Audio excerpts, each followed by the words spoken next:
Could we ever program reality? Utility fog, a concept theorized by nanoengineer John Storrs Hall, who suggested that a collective of nanotechnological devices called foglets could link together into a complex aerial swarm network. Hall initially came up with this idea as a way to prevent trauma in car crashes by stiffening the air inside the car. However, if this idea were to be extended to the atmosphere of our planet, then we'd be able to conjure things out of thin air, like wizards. If these foglets were to be directed by an AI, they could be morphed into any structure that the user finds convenient.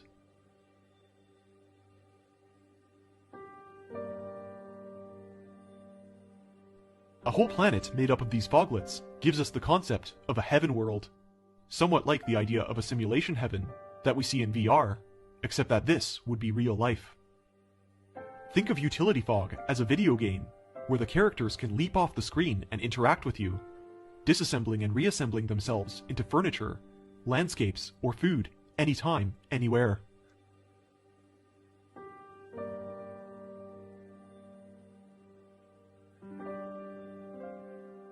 The surface of these heaven worlds would be covered in what we call programmable matter, also known as smart dust.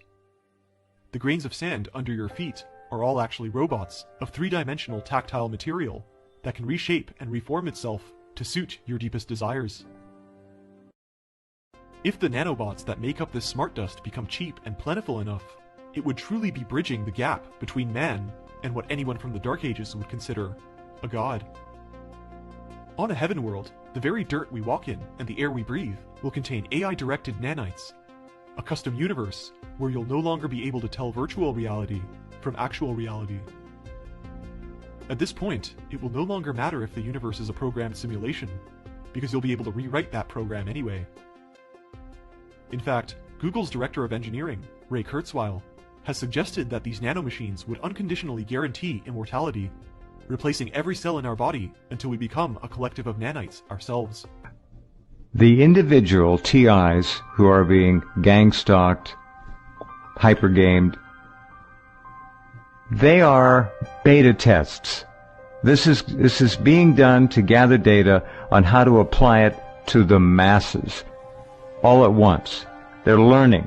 We're in the process where they're building their entire infrastructure to run the whole human race. And they had created a digital model of Earth and everybody in it, down to a digital GPS coordinates model up to even a vertical dimension of 1.5 centimeters, every building, every roadway, everything. And what they want to do is create an Internet of Things where in digital space they know exactly what you're doing in real time. They're using two interfaces, like we said, the brain-to-computer interface. That's the supercomputer. The sophisticated and advanced exascale system downloads all of your, all electromagnetic activity, all these synaptic responses, the electromagnetic emissions of the victim's brain is downloaded at speed of light. Energy travels at speed of light, so they can download, upload at speed of light. Sure. Back into a database as the supercomputer is programmed to build, using various software programs, a cognitive model of your brain. Because of my responsibilities in surveillance as a otherwise normal security specialist, I was showed this technology at work. And it was through the perspective, of course, of the camera, and what I was told that it was obvious it was being used through the eyes of the target. So I have seen it, and it is absolutely remarkable. It's just like a first-person, video game or something where you see right through the eyes of the individual. As far as I'm aware, it's real time. There may be a second or two delay, but it is as it is happening. They can actually see through the eyes of the target. It's done all remotely. And that is rendered, of course, in essentially real time on a computer screen. And then it is to the point where it's so accurate, you can actually see the individual pores on someone's face. If you had several people, for example, that you were able to do this, you can see through their eyes in a room or on a street corner or within an office building, wherever it is. You can get total situational awareness.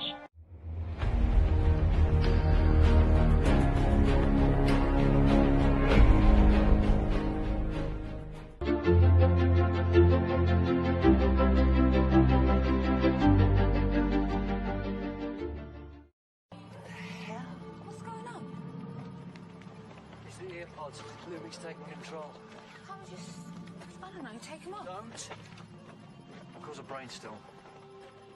Human race, we're such an intelligent lot, you aren't half susceptible. Give anyone a chance to take control and you submit. Sometimes I think you like it. Easy life, hey?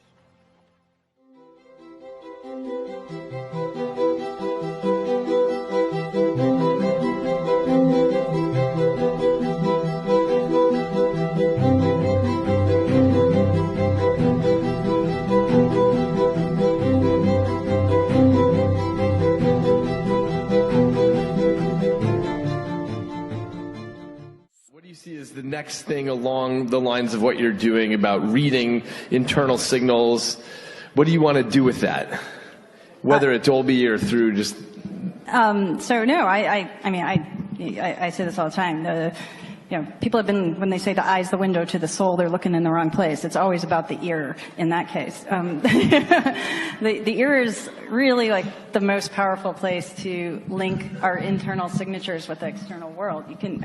I just got back from CES too, and you've got blood pressure being measured in ear, you've got EEG, you've got heart rate, you've got signatures of stress. You can stimulate the vagal nerve. It's a really amazing point to read and write the brain, to both know the personal, internal, amalgamated signatures of what someone's mental and physical state is, and then link that with this beautiful, really cheap sensor called a microphone, and pair that with a ton of intelligent machine learning. And the way we communicate with our devices, with each other, that the ear is where we'll be wearing earbuds very soon, not to listen to music, not to play us movies, but to listen to our bodies and communicate with all the technology around us. Now, speaking of brain altering, you told me that you work in brain plasticity these days and what our devices, electronics, online experiences are doing to the plasticity of our brains. Sure. Building the way we design our technology, doing that from a neuroscience perspective, that we're going to engage with this technology and we get to proactively write how our brains are going to change, because they are. So what are they trying to tell us? What is this black, mysterious substance? Well, I have formed some ideas, and I will admit now that this video is speculation on my part based on what I've discovered during my research on the subject. I want to start by pointing out the gray goo theory. Gray goo theory is the idea that, in the future, self-replicating nanotechnology will consume anything and everything until the environment and everything in it is completely affected. This theory was proposed in 1986. What's weird is I was doing research on transhumanism, and I stumbled across this website called aleph.se. I'll put a link in the description, and it has a list of transhumanist terms along with their definition. Now, there's tons of stuff on this list, but I want to highlight in particular blue goo,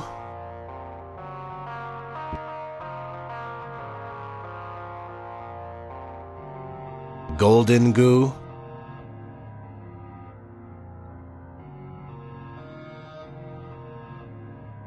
green goo,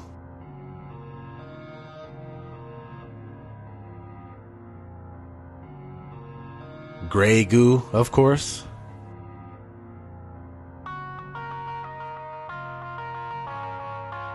khaki goo, pink goo. Pink goo reminds me of Ghostbusters. Red goo.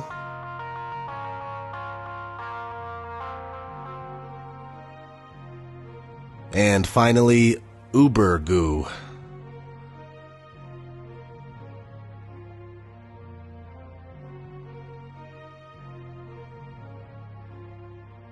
So anyway, I found that intriguing, and it all has to do with transhumanism, nanotechnology, programmable matter, and so on.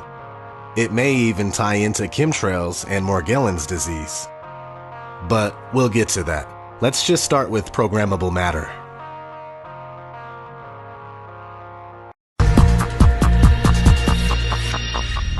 Shape-shifting material that can transform itself in real time, changing colors and shape on demand.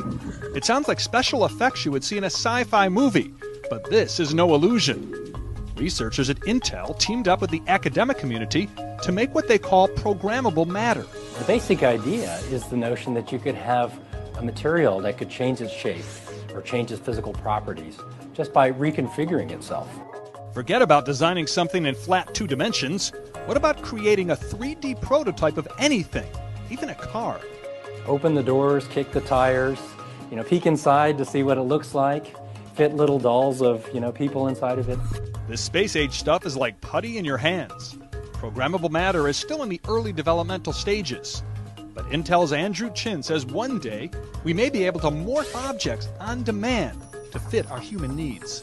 So for example, I have a Bluetooth earpiece and it fits me great, but then when I put on my sunglasses, it doesn't fit anymore. Wouldn't it be nice if it could change its shape subtly, right, to all of a sudden match that? All of these things are possible with programmable matter. We are definitely on the edge of discovery with this one. Gary Tuckman, CNN, Atlanta. Forget phone calls, forget video calls.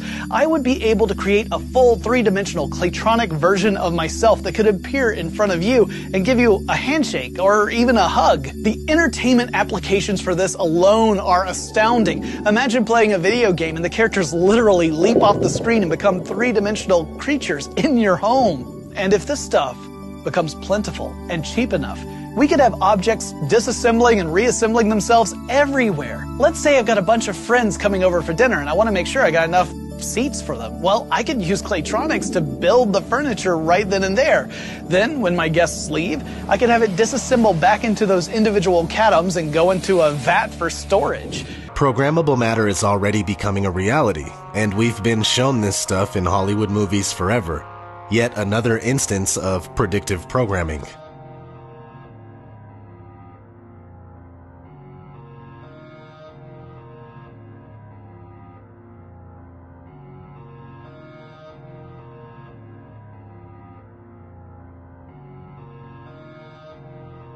So now let's move on to smart dust.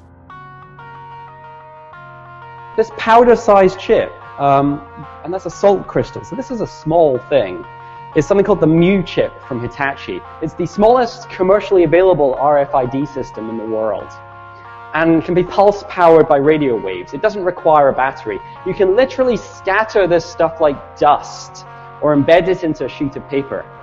And you know what the really interesting thing about this technology is? This was commercially released 10 years ago.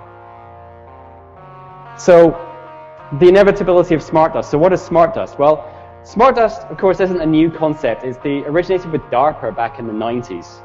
And it's general purpose computing, sensors, wireless networking, all bundled up into millimeter scale sensor modes, drifting in the air currents, flecks of computing power settling on your skin, ingested, monitoring you inside and out.